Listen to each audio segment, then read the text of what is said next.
Hello friends, ಇವತ್ತು mushroom gravy ಹೇಗೆ ಮಾಡೋದು ಅಂತ ನಾನು ನಿಮಗೆ ತಿಳಿಸ್ಕೊಡ್ತಾ ಇದ್ದೀನಿ. ಇದಕ್ಕೆ ಬೇಕಾಗಿರುವಂಥ ಪದಾರ್ಥಗಳು, ನಾನಿಲ್ಲಿ ಈರುಳ್ಳಿ ತಗೊಂಡಿದ್ದೀನಿ, ಮಶ್ರೂಮು, ಕೊತ್ತಂಬರಿ ಮತ್ತು ಸ್ವಲ್ಪ ಪುದೀನ, 2 ಟೊಮೊಟೊ, ಜಜ್ಜಿಟ್ಕೊಂಡಿರೋಂಥ ಬೆಳ್ಳುಳ್ಳಿ, ಗರಂ ಮಸಾಲ. ಈಗ ಹೇಗೆ ಮಾಡೋದು ಅಂತ ನೋಡೋಣ ಬನ್ನಿ. ನಾನಿಲ್ಲಿ ಫಸ್ಟು ಜಾರ್ಗೆ ಟೊಮೊಟೊ ಹಾಕ್ಕೊತಾ ಇದ್ದೀನಿ,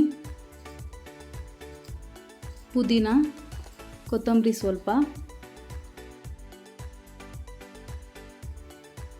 ನಾನಿಲ್ಲಿ ಈ ರೀತಿ ರುಬ್ಬಿಟ್ಕೊಂಡಿದ್ದೀನಿ. ಈಗ ಇಲ್ಲಿ ಒಂದು ಪ್ಯಾನ್ಗೆ 5 ರಿಂದ 6 ಸ್ಪೂನ್ ಎಣ್ಣೆ, 2 ರಿಂದ 3 ಚಕ್ಕೆ, ಲವಂಗ,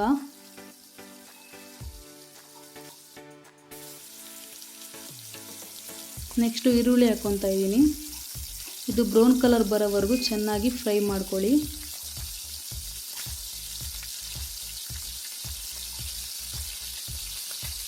ನಂತರ ಬೆಳ್ಳುಳ್ಳಿ,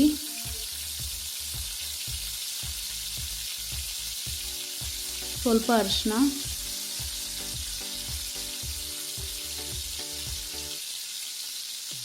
ಈಗ ಮಶ್ರೂಮ್ ಹಾಕೊಳ್ಳೋಣ. ಈ ಮಶ್ರೂಮು ಎಣ್ಣೆಲೇ ಚೆನ್ನಾಗಿ ಬೇಯಬೇಕು.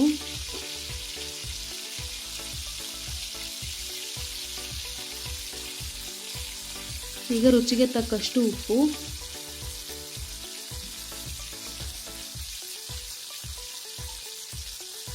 ನಾನು ಆವಾಗಲೇ ರುಬ್ಬಿಟ್ಕೊಂಡಿರೋ ಅಂಥ ಮಸಾಲೆನ ಹಾಕ್ತಾಯಿದ್ದೀನಿ.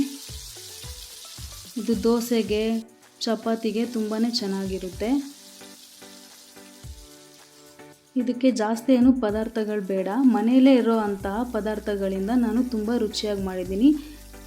ನಂತರ ನಾನಿಲ್ಲಿ ಪೆಪ್ಪರ್ ಮತ್ತು ಚಿಕನ್ ಮಸಾಲ ಹಾಕ್ಕೊತಾ ಇದ್ದೀನಿ.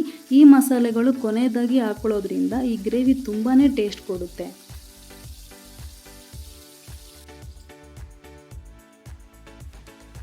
ಈಗ ನಾನು ಅರ್ಧ ಲೋಟ ನೀರು ಹಾಕ್ಕೊತಾ ಇದ್ದೀನಿ.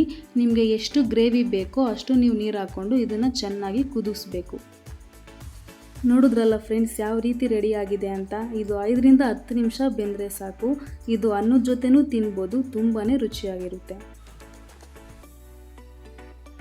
ಕೊನೆಯದಾಗಿ ಅಲಂಕಾರಕ್ಕೆ ಕೊತ್ತಂಬರಿ ಹಾಕ್ಕೊಂಡ್ರೆ ಬಿಸಿ ಬಿಸಿಯಾದ ಮಶ್ರೂಮ್ ಗ್ರೇವಿ ನಿಮಗೋಸ್ಕರ ರೆಡಿ. ಈ ವಿಡಿಯೋ ನಿಮಗೆ ಇಷ್ಟ ಆದರೆ ಪ್ಲೀಸ್ ಲೈಕ್ ಮಾಡಿ, ಶೇರ್ ಮಾಡಿ, ಸಬ್ಸ್ಕ್ರೈಬ್ ಮಾಡಿ. ಹೇಗಿದೆ ಅಂತ ಕಮೆಂಟ್ ಬಾಕ್ಸಲ್ಲಿ ತಿಳಿಸಿ. Thank you.